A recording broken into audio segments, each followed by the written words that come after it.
Imagine un joueur qui faisait sourire le monde entier tout en détruisant les meilleures défenses, puis qui disparaît au sommet de sa gloire. Comment quelqu'un qui a atteint le sommet absolu peut-il tout perdre aussi vite? Ce n'est pas juste une histoire de football, c'est l'histoire d'un génie nommé Ronaldinho, une histoire qui va changer ta vision du succès du sommet et de la chute.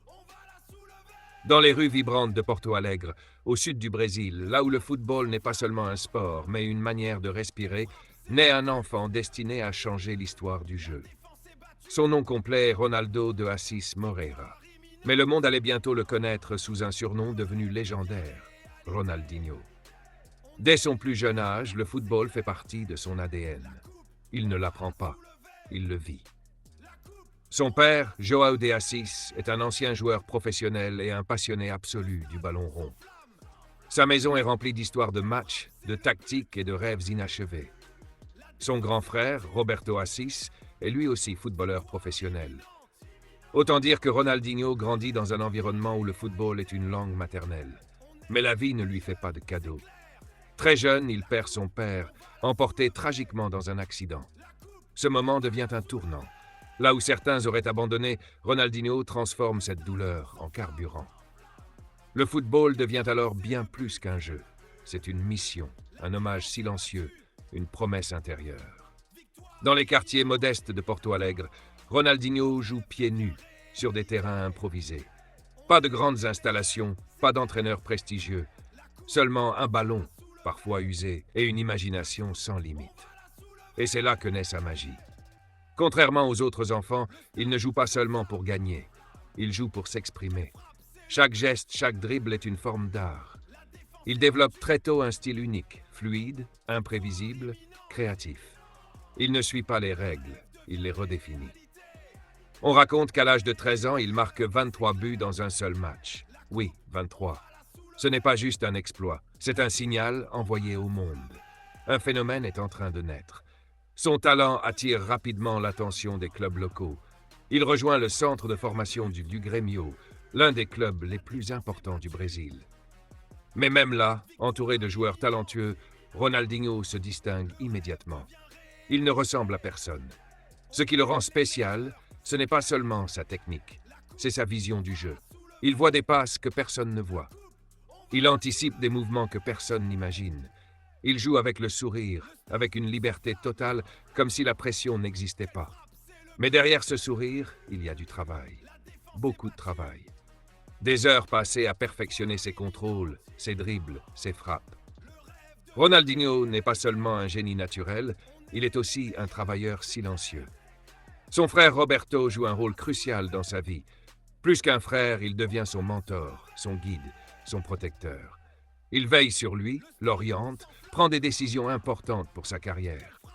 Il comprend avant tout le monde que Ronaldinho n'est pas un joueur ordinaire. Il est une opportunité unique. Au Grêmio, Ronaldinho commence à briller. Ses performances attirent l'attention des médias. Le public tombe amoureux de son style. Les défenseurs, eux, commencent à le craindre. Car face à Ronaldinho, tout peut arriver. Un dribble impossible, une feinte déroutante, un geste que personne n'a jamais vu. Mais ce qui le rend encore plus spécial, c'est son état d'esprit. Il ne joue pas avec la peur de perdre, il joue avec la joie de créer. Et cette mentalité va devenir sa signature. Très vite, il est appelé en sélection nationale des jeunes. Là encore, il impressionne. Il ne se contente pas d'être bon, il est spectaculaire. Il transforme chaque match en spectacle. Le public ne vient plus seulement pour voir un match, il vient pour voir Ronaldinho. Et c'est là que commence à naître une légende. À ce stade, Ronaldinho n'est encore qu'un jeune joueur prometteur. Mais ceux qui l'observent de près savent déjà, il y a quelque chose de différent. Quelque chose de rare, quelque chose que le football n'a jamais vu. Ce n'est pas juste un joueur, c'est un artiste, un créateur, un magicien. Et le monde n'a encore rien vu de ce qu'il est vraiment capable de faire. Le moment arrive où le talent ne peut plus être contenu. Ce qui était autrefois un secret bien gardé au Brésil devient une évidence mondiale. Ronaldinho n'est plus seulement un jeune prodige, il est prêt à conquérir la planète football. Tout commence réellement avec ses débuts professionnels au Grêmio. Là, il montre déjà des éclairs de génie. Mais ce n'est qu'un aperçu. Le monde entier va bientôt découvrir ce que signifie vraiment le mot magie. Son premier grand moment sur la scène internationale arrive avec la sélection du Brésil. Lors de la Coupe du Monde de la FIFA 2002, Ronaldinho fait partie d'un trio offensif devenu mythique. Ronaldo, Rivaldo et lui-même. Ce tournoi change tout. Ronaldinho n'est plus une promesse, il devient une star mondiale. Son but contre l'Angleterre reste gravé dans l'histoire. Un coup franc improbable, presque irréel, qui trompe le gardien David Seaman. Était-ce intentionnel? Était-ce un coup de génie pur? Peu importe. Ce moment résume parfaitement qui il est. Imprévisible, audacieux, unique. Le Brésil remporte la Coupe du Monde et Ronaldinho entre définitivement dans la légende. Après ce sacre, l'Europe ouvre grand ses portes. Il rejoint le Paris Saint-Germain. À Paris, il montre des éclairs de son talent, mais c'est surtout une étape de transition. Le monde sent qu'il est destiné à encore plus grand. Et ce moment arrive. En 2003, il signe au FC Barcelone. C'est là que tout explose. Au Barça, Ronaldinho atteint un niveau presque irréel. Il ne joue plus seulement au football, il crée de la magie pure sur le terrain. Chaque match devient un spectacle. Chaque action devient un souvenir. Ses dribbles défient la logique. Ses passes défient la vision humaine. Ses buts défient l'imagination. Il transforme le football en art.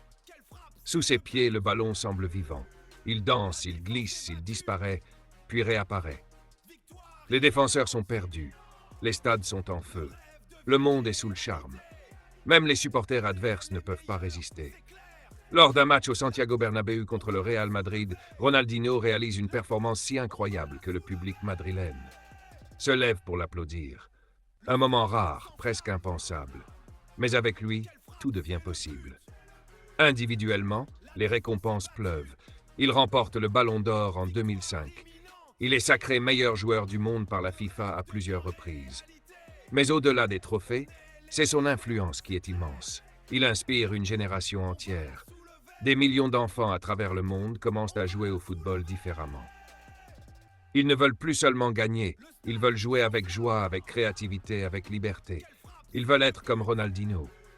Au Barça, il mène son équipe vers des sommets. Il remporte la Ligue des champions de l'UEFA 2006 et plusieurs titres en Liga. Il redonne au club son identité, sa fierté, son âme. Et surtout, il redonne le sourire au football. Car Ronaldinho, c'est plus qu'un joueur, c'est une émotion, une énergie, un symbole de bonheur. Il joue toujours avec ce sourire légendaire. Peu importe la pression, peu importe l'enjeu, ce sourire devient sa signature. Il rappelle au monde que le football est, avant tout, un jeu. Mais derrière cette lumière éclatante, l'ombre commence doucement à apparaître. Le succès, la célébrité, la pression, tout cela commence à peser. Les attentes sont immenses, le rythme est intense, et maintenir un tel niveau de magie demande plus que du talent. Cela demande une discipline constante, et c'est là que l'histoire commence à changer, car même les étoiles les plus brillantes ne brillent pas éternellement au même niveau. Après avoir atteint les sommets que peu d'hommes ont connus, après avoir illuminé le monde entier de son génie et de son sourire, une nouvelle phase commence. Une phase plus complexe, plus humaine, plus réelle. Car l'histoire de Ronaldinho n'est pas seulement celle d'un prodige devenu légende, c'est aussi celle d'un homme confronté à ses propres limites. Au sommet de sa gloire avec le FC Barcelone, Ronaldinho est intouchable. Mais progressivement, quelque chose change. La discipline devient plus difficile à maintenir. Les entraînements sont moins rigoureux. Les nuits deviennent plus longues. Le génie est toujours là, mais l'équilibre commence à se briser. Dans un monde où chaque détail compte, où chaque seconde de relâchement peut coûter cher, Ronaldinho commence à perdre ce qui faisait sa domination constante. La régularité. Le football moderne ne pardonne pas. Les jeunes talents arrivent, affamés, déterminés, prêts à tout. Parmi eux, un certain Lionel Messi que Ronaldinho lui-même avait aidé, soutenu, inspiré. Le passage de témoin est silencieux, mais puissant. Petit à petit, Ronaldinho quitte Barcelone. Une page se tourne. Il rejoint le AC Milan. Là-bas, il montre encore des éclairs de magie. Des gestes qui rappellent au monde qui il est. Mais ce n'est plus le Ronaldinho dominant d'avant. Ce n'est plus cette constance, cette intensité qui faisait trembler chaque défense. Puis vient le retour au Brésil, avec des clubs comme Flamengo et Atlético Mineiro. Et là, quelque chose de spécial se produit. Beaucoup pensaient que tout était fini. Mais Ronaldinho prouve qu'il a encore du feu en lui. Avec l'Atlético Mineiro, il remporte la Copa Libertadores 2013, l'un des titres les plus prestigieux d'Amérique du Sud. Ce n'est peut-être pas l'apogée de sa carrière, mais c'est une renaissance. Une preuve que même après la chute, il est possible de se relever, de briller à nouveau. Mais au-delà des trophées, ce sont les leçons qui deviennent les plus importantes. Car Ronaldinho nous rappelle quelque chose d'essentiel. Le talent peut emmener au sommet. Mais seule la discipline peut y maintenir.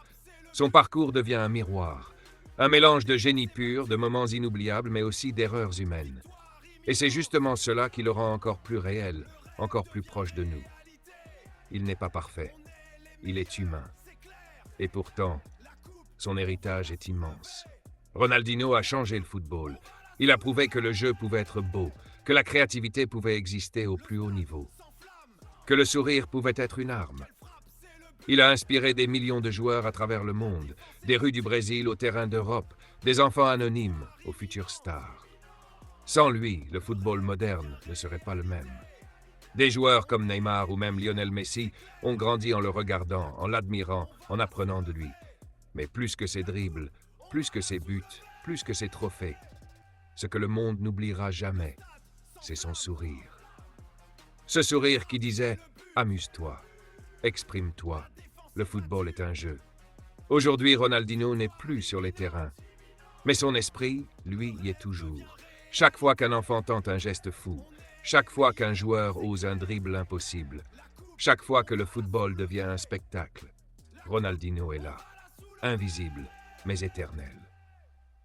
Si cette histoire t'a inspiré, abonne-toi à la chaîne Chronique du Football pour découvrir d'autres légendes, d'autres parcours et d'autres histoires qui peuvent changer ta vision du jeu et de la vie.